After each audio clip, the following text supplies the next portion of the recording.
What's up, guys? Welcome back to Property Chef Real Estate Market Update. I hope you guys are enjoying these videos. And if you are, please like, share, subscribe, help me out with the algorithm. I know everybody says it in every video, but we say it for a reason. Please help me out. I'm a brand new channel. I don't got that many subscribers. I'm dropping cooking videos every Friday for those who are new here. And right now I have a new batch that's going to get recorded in 2 weeks. So then that'll come out. And we did all of August. There's usually about we did all of July. There's usually about a 2-3 week gap between the videos dropping. So you see 4 weeks of video coming out, 3 weeks of, or 2 weeks of cooking videos might pause just because it takes time for those editors to give me the videos. So it is what it is. But anyway, I am a realtor. I'm here on Long Island, and I am going to be posting market update videos so you can see what the market is doing in your county. And I do that because, yes, I like to cook as a cooking channel, but my profession is a realtor. So I hope that this information you at least find useful. And if you do, please share it with someone, at least someone you know who may be buying or selling, and they want to have a consultation that's similar to what I'm going to be showing you guys. Also, I'm going to break these videos up now into three. They're going to have Nassau, Suffolk, Queens, Brooklyn videos. And instead of bunching it all into 1 hour and a half video, I'm going to just make short videos that are relevant to you and what you want to see. So I hope you enjoy the new format. Anyway, on my screen, I have the MLS. This is the database that banks, realtors, appraisers, we all use this to find properties once they've sold or once they're on market. It is like the holy grail of real estate databases. And each area around the country has their own MLS. So this one is specific to Queens, Long Island, and Brooklyn, parts of Brooklyn, because some parts of Brooklyn are not using it, which makes the data in Brooklyn a little bit various, but I can still show you how to find good property sales comps in Brooklyn anyway. Don't worry about it. So let's pull up some data. So first we're going to do is I'm going to get some unavailable sales. So we're going to do residential. And if you live in a condo and a co-op and you want to see data relevant to you in a condo co-op, just reach out to me. All my contact info is on every video. 516-858-9434 is my cell phone. Let's talk. So anyway, let's pull up some sales. Here's some closed sales. Let's start with Nassau County. All right. We've had 36,000 sales in the last 3 years. I think the database shows you the last 3 years, and you have to pull up archives, which the count is so large, they don't even give you a count. And let's look at sold within the last week until today. 185 sales have taken place last week until today. So let's take a look. All right. So right off the bat, we're going to dive into a few of them, but let's just get a broad view first. We got Baldwin with 1, 2, 3, 4 sales. Bayville has 1. Bethpage has 4. We got something here in East Hills. We got Brookville. I love these big luxury properties. We're definitely going to come back and see that. East Meadow's only got 1. I'm surprised East Meadow's so large. Elmont, 1, 2, 3, 4, 5 sales. Farmingdale has 3. Freeport, 5. Garden City's got some movement, even at the high-end numbers. Wow. Glen Cove, Glen Head. I went to school here, so shout out to all my peeps in Glen Head, even though I don't live there anymore. Great Neck, we got some activity going on here. Hicksville. Look, so you can see there's a good amount of sales are taking place. And look, like towns like Levittown, where the price point is like anywhere from 600 to 800, this is still the most popular price bracket. And I'll show you guys some numbers so you understand why. I go over like the mortgage payments and everything and how it looks, and it'll make perfect sense to you. We got Manhasset, got some movement going on here. We got Massapequa. Whoa, look at this. 600,000 to 535. That is crazy. We have to see why. We're starting here. I was going to go a broad overview, but look at this. Oh, because it's a short sale. See that? Okay. So for those who don't know what a short sale is, basically the owner of the property is running into a foreclosure situation. They're going to lose their home. And instead of getting foreclosed on, they're basically contacting the bank and saying, look, I will willingly surrender the property, walk away from it if you forgive me of the debt, even though the house may not be worth what is owed. So if the bank agrees, you'd start the short sale process. And you start making offers based on the fact that it's a short sale. The thing that makes the price drop so much is that you never know when this could close. I mean, it just did close here. So let's see, how long did they sit under contract? So they listed 10/20/23. They accepted an offer 12/7/23, and then they closed. Look, a long time later. They went under contract December 7th, and they went almost 9 months, almost 9 months. I mean, it would be 8 months if we got, yeah, I mean, whatever. So they went under contract 8 months later. I mean, that's what I'm telling you. You could sit under contract a long time. There's no guarantee that it will close. And the reason for that is, first of all, the condition of the property comes into play. Obviously, the bank some banks, not all of them, but most of the time, the bank tells you they expect you to list it for this much, and they're willing to negotiate down whatever debt is owed by X amount. And the realtors who are working this sale have to meet those numbers. Like they have to try to sell. If the bank says, okay, look, this person owes 650, but you need to sell it for a minimum 600. The realtor's pushing and like, look, this is what the bank approved it at. But it doesn't mean the market's going to accept it. The market could say, well, we don't think it's worth it either. But the bank will test the market and they'll drop their price. So if the bank says, all right, well, we want 600 first, and then 30 days goes by and they don't get an offer for 600, they may say, okay, we're willing to accept 590. And they're going to test and test and test. Most of the time, the bank will do the smart move and set it a little bit lower, and they'll just kind of wrap it up and get it done. And the realtor who's really good at their job makes a case to the bank saying, look, based on condition, based on the comps, and the situation that's at hand, sometimes there's things involved where there's other liens on the house, and there's credit card debts on the house, there's mechanics liens on the house, there's all these things on the house. They all have to be paid in order to close too. But the banks usually don't care about that. But either way, they take into consideration the full picture and they come up with a number. So the fact that they started at 600 and then dropped down to 535, at least it was all cash. There was no mortgage contingency, which is great. Great for the seller. But unfortunately, sit on the contract a long time. But now you understand a little bit more as to why. And I can do a whole video on short sales if you guys are interested. Just let me know in the comments. But that's why the price drops so much. I mean, it's a risky sale. It's risky for both sides. Even the buyer can lose the house. The bank can say, sorry, no, we don't approve the short sale, and you have to pay more money. And the buyer's going to say, well, I don't want to pay more money, and they could walk away. So it's risky for both parties. Anyway, let's look at some more comps. Let's see what we got in here. So if we're in Massapequa, let's stick with Massapequa. So we got 61 South Merrick Road. We have taxes, $9,254, 3 bedrooms, 2 full baths, 40 by 100. Let's take a look at what we got going on here. All right, well, looks like grandma's house. This house is older. It's going to be renovated, but it's probably structurally very sound, good. The cabinets, there's nothing wrong with them, but it's an older style. That's probably a Formica countertop on there. People change that to some kind of stone now. I mean, everything looks clean, usable. Floors look good. This would be an easy sale. Easy sale. I guarantee you this sold fast. So let's see. They listed 416 and they went under contract 6-1. Oh, you know what? They started too high. That's the problem. See, original list price here was 659. Then they dropped it to 649. Then they dropped it to 639, and they accepted an offer at 625. This is the perfect example of when you start too high. It was on market 56 days. DOM means days on market. And it was on market 56 days before they accepted an offer. You start too high, you just sit there, and you have to keep dropping your price. If they had started this potentially at 625 or even 615, they may have gotten 630, 635. They would probably get more because multiple people would come and bid on it.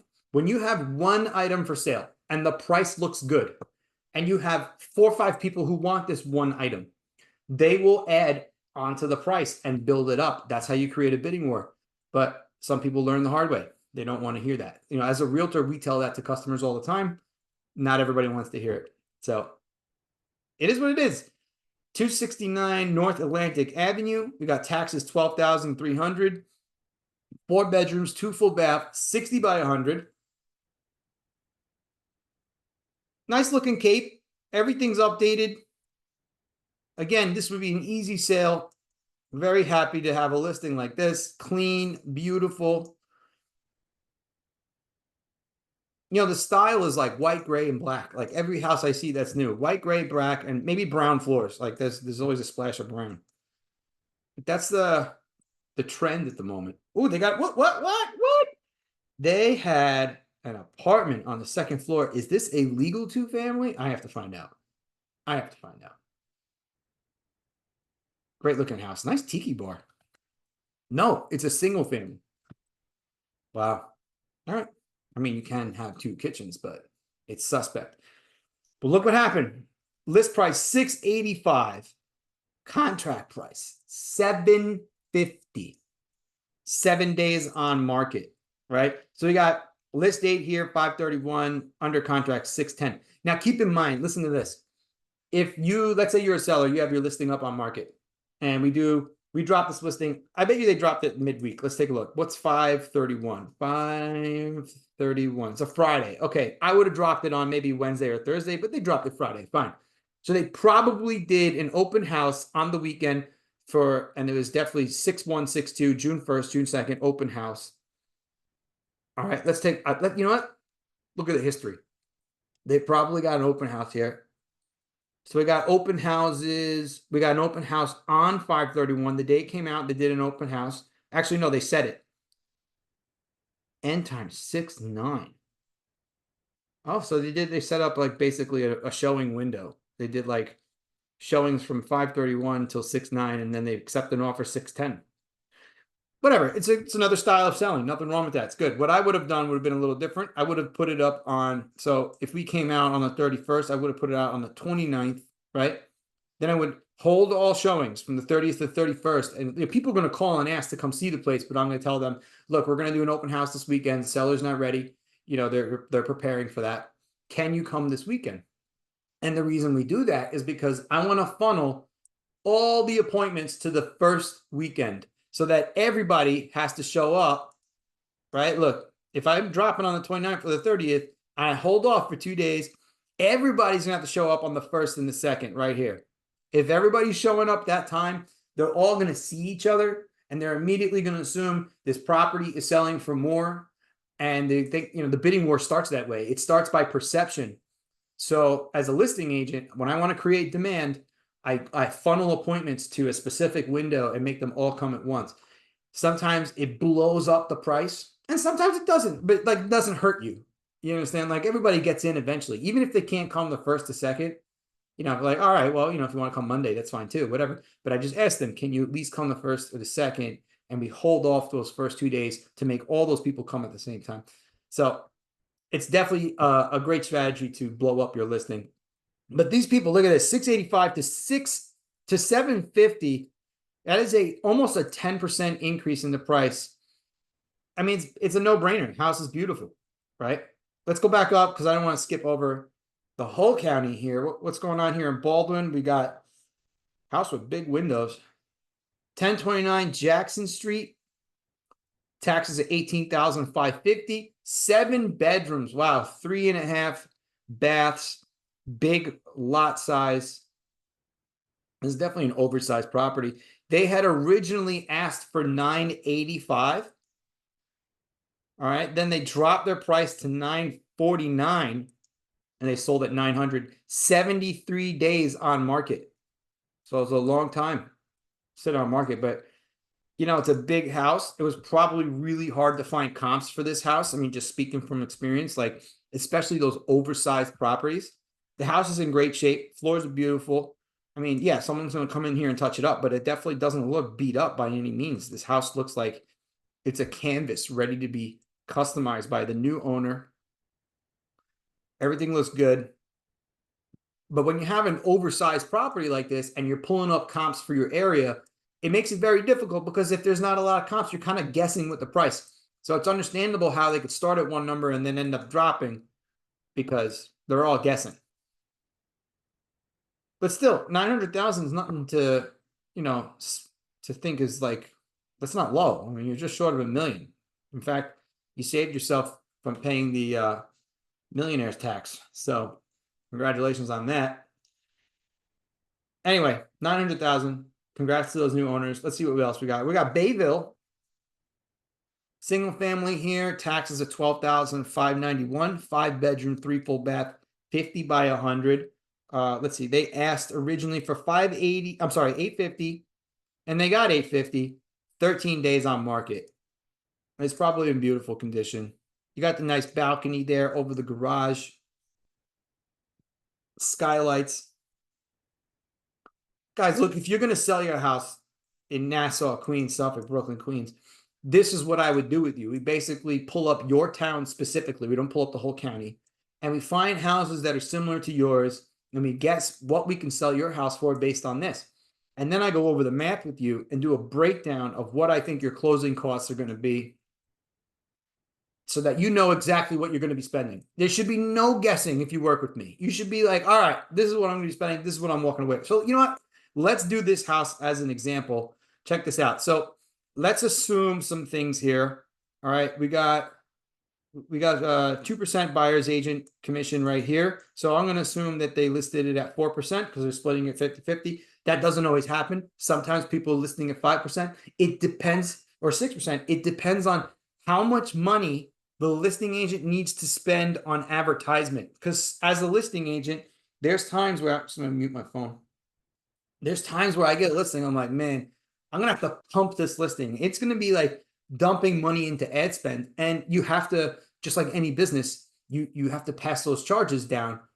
So it really depends on what you have to do. Something, a house like this, that's beautiful, easy to sell, I'm going to assume the commission is 4%. So right off the bat, we got an 850 sale, and I'm curious to know if they had a mortgage.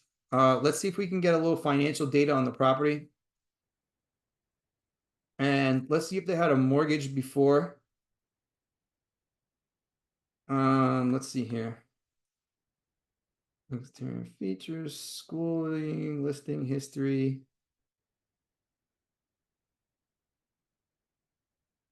Estimated value. You know, sometimes I can find out what their mortgage amount is, but it's not always accurate. It's not always accurate. Let me try one more website. Hold on. Let's do, I'm gonna move the screen.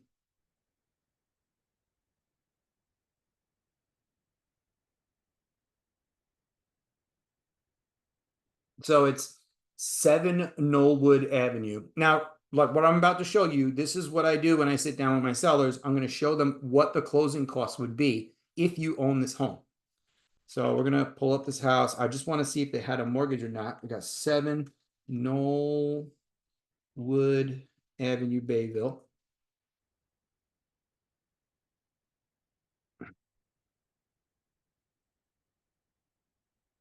Okay.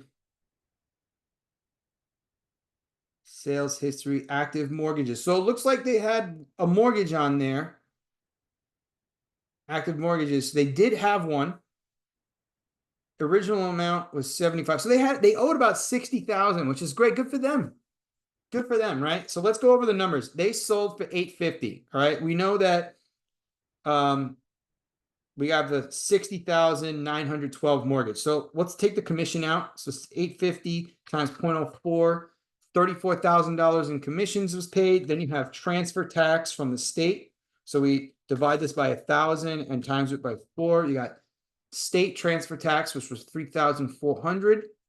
I'm going to assume they had an attorney that was charging $2,000. It's kind of average. Sometimes it's a little less. Sometimes it's a little less, right? Sometimes it's whatever. So we're going to add $2,000 for the attorney. Let's take the 3,400 commission, add the transfer tax. Okay, then add the attorney fee and add the mortgage balance. 6,912. So this is all of their costs on the sale. All right. Now they had an 850 sale. They walked away with approximately, in case I'm missing something, right? I'm assuming there's no other debts on the house. This is totally based on assumption. They walked away with 731,688. This is how you can determine with your realtor what you owe and how much you're going to walk away with on your property. If you need to sell your property, call me. We'll do this together, right? So that would be your closing cost as a seller. If you were a buyer, this is what your closing cost would be. Let's say you're purchasing this house for $850. You should assume that your closing cost would be about 3% of the purchase price. Now, what's going to be going toward that? A couple things. First, we have title insurance, which is required and very important. For those who don't know what title insurance is, it's basically an insurance policy that insures you against the mistakes that could have come up in the search while doing the closing for this property. So like, say for example, there's a property that we're selling and the owners signed all the documents, whatever, but they had a family member they forgot to mention it to, right? And now they sold it already. Well, you don't want to find out after closing that someone else owned the property, right? So this is an insurance policy that protects you from other things that may have come up, mistakes that were made during the sale and closing process. It covers a lot of things, but it's really there to just protect you, to make sure that even though you closed, you're protected in the case of some fraud or some other craziness going on. So right off the bat, this would cost $5,814. And by the way, title fees are regulated by the state. So they're very, very all the same. Like, this is the company that I work with, CTC, Clear to Close Title, but you can get a quote from another place and it's going to be pretty much exactly the same. There's really no variation in these fees. It may be off by a couple dollars, up or down. We don't know. So $5,814 would be included in this 3% estimate. Then you're going to have bank fees, again, attorney fees. Sometimes you may have a realtor fee if that's, the agreement that you made with your realtor, especially now that some changes are coming down from the NAR lawsuit settlement. Buyers may have to start rolling in commissions into their offers. So if you assume that you're a buyer, you should always be prepared for about 3% of closing costs. Actually, you want to play it safe, prepare for 4%, and that should be your assumption going forward. And chances are it'll be less than that anyway. But that's the fees as far as when it goes to sell. All right, so congrats to these owners. Let's dive in a little bit. I want to go to, because I don't want to keep you on video too long. Let's go. I want to see this Brookville house. So we've got nice ranch here, big driveway. My goodness. That kitchen looks real nice. Look at that. Beautiful. Houses in certain areas, I know they're like, oh, it's just going to be beautiful. Big bathroom. That's a huge shower. That's a bedroom? Oh my God. You have so much room for activities. Is that a bar? Yeah, they got a bar. It looks like a basement bar. What a beautiful property. See, I love looking at these luxury homes. Gorgeous house. Huge property. Oh man, that looks fun. Whoa, whoa, whoa, whoa, whoa. Look at this little platform here. Wow. Oh, I'm messing with the picture. This platform. All right. Whoops. Made it too small. Bring me back.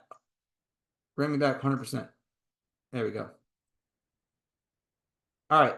So we've got taxes, $47,092. I hope to be so wealthy one day that my taxes can be someone's yearly salary. I mean, that's crazy. 5 bedrooms, 5 full baths. This is probably 2 acres. That's why it says 2. So they asked for 2,698. They dropped their price to basically 2.5 and they accepted 2.38, all cash, 44 days. Congrats to these owners, man. I mean, these houses are gorgeous. All right, we got one here in East Hills. Taxes $33,000, 5 bedrooms, 4 full baths, and we got a pool, which is cool. Very nice, open layout. I mean, it's definitely smaller than the old Brookville one, but it's 2 different locations. Like, East Hills is so close to the highway, whereas Old Brookville is going to keep you buried in the woods. So night and day. Also, the property taxes are $15,000 greater in Brookville, so something to consider. 2.1 to basically asking 2.2, and they accepted 2.05. 21 days on market. And let's dive in a little bit. We got Massapequa, we got Mineola, New Hyde Park, Plainview, Seaford, Valley Stream. I mean, look, the entire county had a bunch of sales. Listen, if you guys want to go through this individualized, come to you. We'll look at your house. I hope you found this video helpful. please share it with someone who you think it may help. And if you want to know what your closing costs would be or what the value of your house is, reach out to me, 516-858-9434. I won't keep you guys any longer. I'll see you on the next video. Thanks for coming.